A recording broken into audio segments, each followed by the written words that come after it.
we're going to get to this second crucial update. We're going to turn to Zaporizhzhia, the nuclear power plant, and warnings about the risks there. It is, of course, the largest plant in Europe. And the head of the UN's nuclear watchdog, the IAEA, says the security situation around the plant is extremely fragile because of continued military activity in the region. Our reporter Courtney Bembridge is in the newsroom and talks us through the concerns. This is Europe's biggest nuclear power plant. It's been occupied by Russia for more than a year. Both sides accuse the other of repeatedly shelling it. Before the war, Zaporizhzhia provided about 20% of Ukraine's electricity, and it was still operational until September last year when power production was stopped.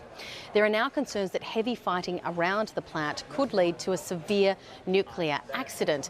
And this picture was published earlier this month by a local Ukrainian official who said it shows people leaving the nearby towns. He said Russia had caused a mad panic by telling people they needed to evacuate.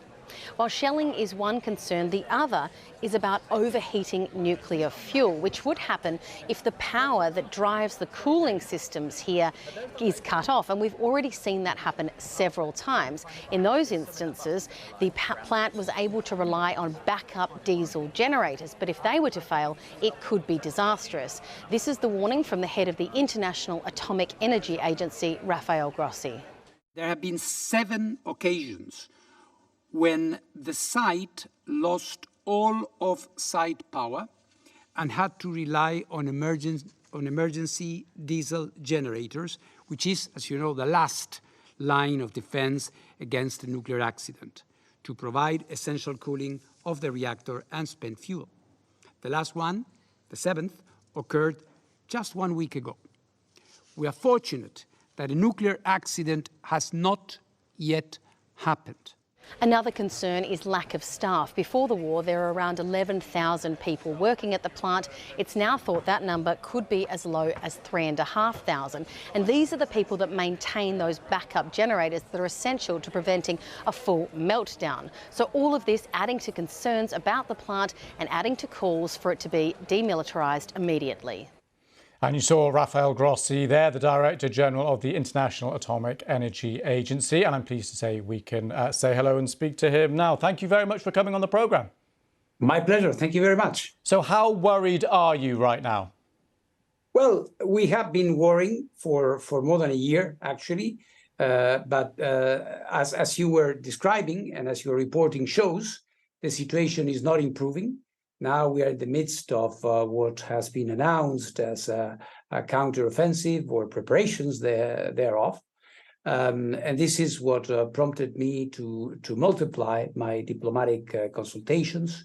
And I was yesterday, as I think was just shown, in New York at the Security Council, where I explained the situation, and I laid out 5 basic principles that should be observed by all to avoid a nuclear accident. Well, Mr. Grossi, let's look at some of those principles now. We may not get to all of them, but let's look at some of them now. We can show the first couple on screen now. The first one, no attack against the plant or launched from the plant. I don't think we need to elaborate on that. That's pretty self-explanatory and pretty worrying. The plant should not be used for the storage of heavy weapons, is one of your principles. Talk to me about that. Is it your opinion that Russia, which is of course in control of the plant, is storing weapons there?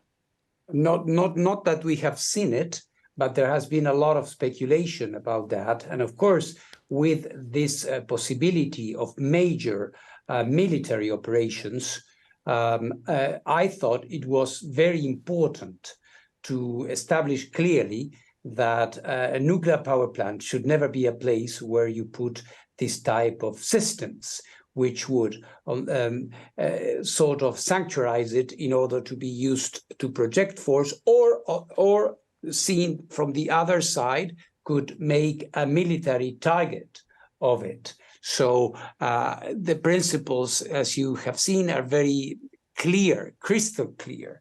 We are not, into nice words. We are exactly describing what needs to be avoided. This is why I included it as one of the main things to avoid. I see. Right, let's take a look at a couple more things that you mentioned. Yeah. Power to the plant should not be put at risk. And that's what our reporter was just describing as well. Another thing, there must be reliable communication with the regulator and others. So let's pick up on a couple of those. First, this idea of power to the plant itself. Why is that so important? That seems exactly. It's an interesting point because sometimes people think about nuclear power plants as places where you produce energy and you put it on a grid. And why is it so important to receive power?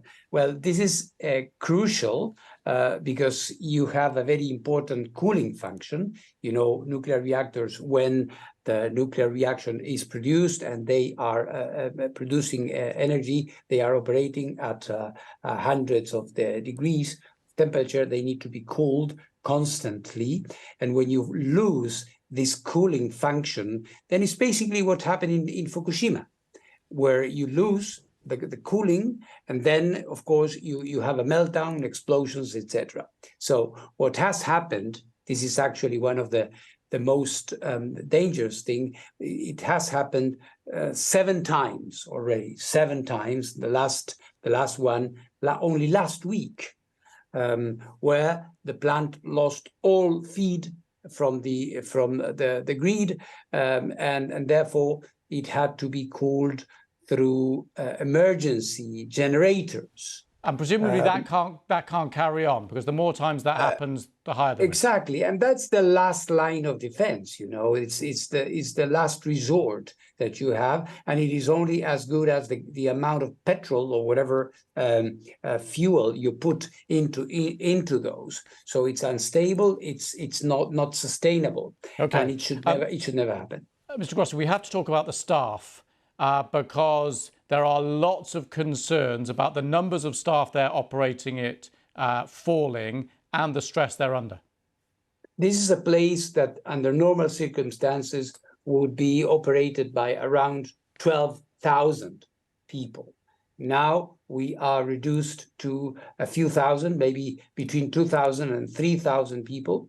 The situation is more or less manageable because at the moment, because of the war and the circumstances, the plant is not producing electricity for Ukraine or for Russia. So this minimal level of staffing can only be acceptable in these circumstances. But it is we are walking on very thin ice here. And what is your relationship with Russia like? Well, it's a relation based on practical need. They are in charge. They are in control of the operation there. So we and must. Are they giving you full information? They are. There are, of course, we are, as an agency of inspectors and experts, we are asking to see and to check as much as we can. Sometimes we have issues. We try to resolve them. So it's not an easy situation. It's not a normal situation, and in any way. Okay, and just before I let you go, Mr. Grossi, one last question on a news line that's just come into us here. So I'm reading this for the first time as I'm talking to you about it. The IAEA, which of course is your body, says Iran's decision to stop implementing its commitments under the 2015 nuclear deal has seriously affected its verification and monitoring of Iran's nuclear program. So the IAEA estimates that Iran's total enriched uranium stockpile has grown by 983 kilograms since February. What's your reaction? Well, to that? this is part of this ongoing situation we have, which is again very unstable. You know that there was an agreement, JCPOA, the so-called JCPOA, that was the United States withdrew from it, and Iran retaliated by ceasing to observe all the obligations in it. So basically, what we have is an empty shell. There have been efforts to revive it. So far, these efforts have not proven successful. And so we have a situation where Iran is moving on with its nuclear program. The agency is present there. We are inspecting as much as we can, but of course at a reduced level.